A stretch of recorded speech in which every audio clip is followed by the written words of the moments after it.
friends, it's the Mrs. Wolfie from our Half Acre Homestead, and today I'm going to dehydrate some herbs for an Italian seasoning mix.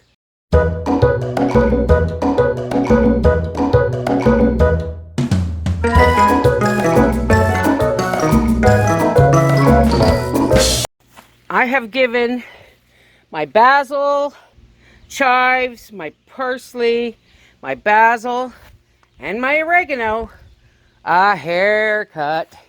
So let's get this stuff inside, get it washed, and get it on the dehydrator. Okay, here we are back in the kitchen with our bucket of herbs. Now I have 4 trays with the thin mesh on them, and I'm going to do my best to pick out, well, let's just do it this way.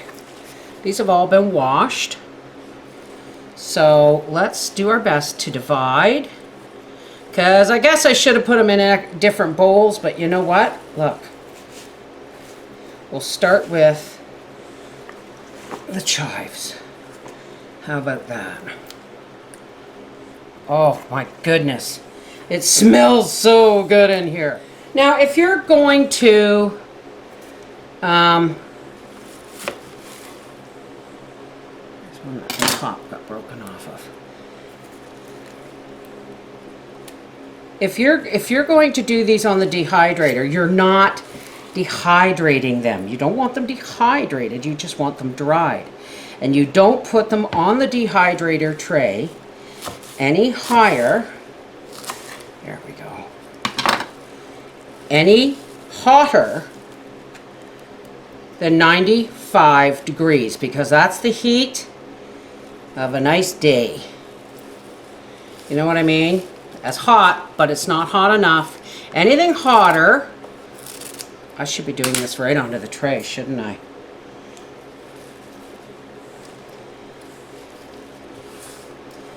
Anything hotter will damage the flavor and any medicinal properties in your herbs. And yes, chives are a mild antibiotic. Did you know that? So the fresher your herbs, the better. Oh, I dropped one. I once gave away a pair of herb scissors, and I wish I had kept myself a pair. But that's all right. If you don't cut your herbs down like this, they will just go to flower, and then then they're gone. They'll go to flower and then to seed. So we want to cut them down while they're fresh and young and no flowers.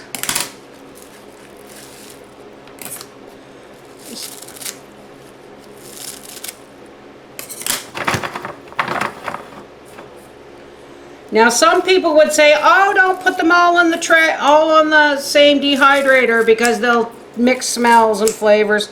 Doesn't matter. This is all going, this is my Italian herb mix. Now I just wish I had some rosemary, but I don't. But you never know, I may find some fresh at a market and throw that in as well. And I would have loved to have grown some sage this year, but I couldn't find any seeds. So there is our chives.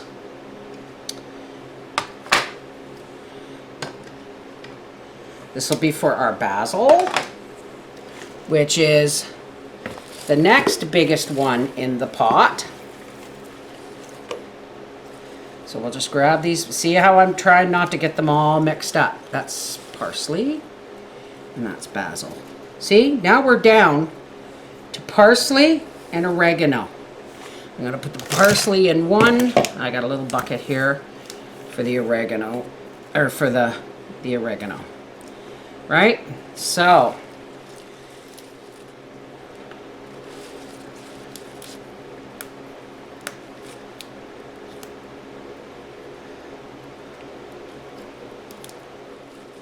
start doing haircuts.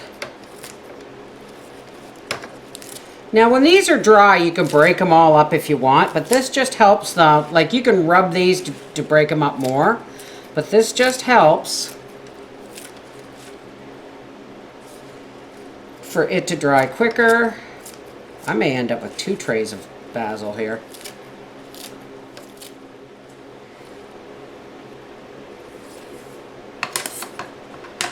There is our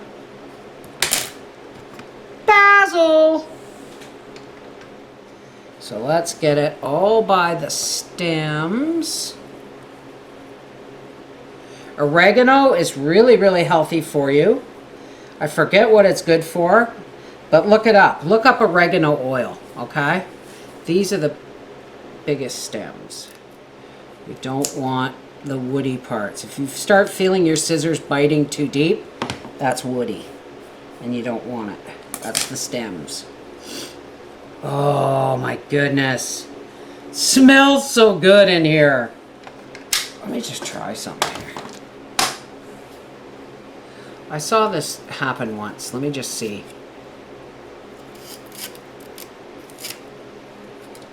Well, it kind of worked. We need something smaller.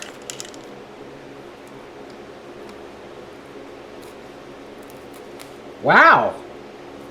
Look at that. I've seen people do this with a plastic pasta strainer, but this seems to work just as well.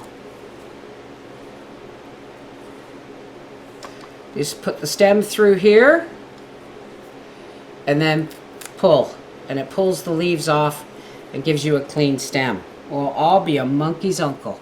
Now, I grew my oregano in a flower pot for the simple reason is oregano can be very invasive, but that's okay. The most invasive herbs that I know of are oregano and mint. So we're just going to take our parsley, and we're going to, because I cut these all pretty much at the same thing, I'm just going to put these stems together, and I'm just going to start chopping.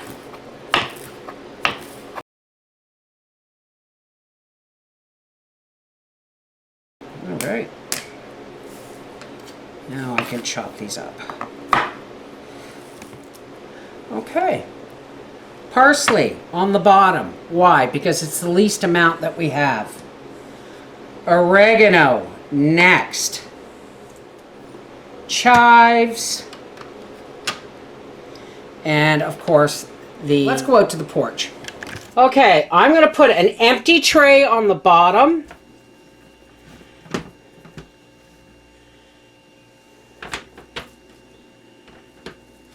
And an empty one on the top, just for better air circulation. Because remember, these are herbs and they're delicate. Set them at 95, the lowest setting on your dehydrator, and away they go. We'll be back when they're dried. Okay, so here we are. Here is our parsley,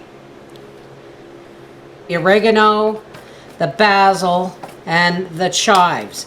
Now I'm going to give these a coarse grind in the coffee grinder, and then I'm going to mix in stuff I didn't grow or couldn't grow this year, but I never used by itself, which is marjoram and rosemary leaves, and I'm going to add some more parsley because I really quite didn't have enough. Howie came home from work and was like, "Ooh, what smells so good? What are you drying?" And I said, "Oh, that's my, that is my Italian seasoning."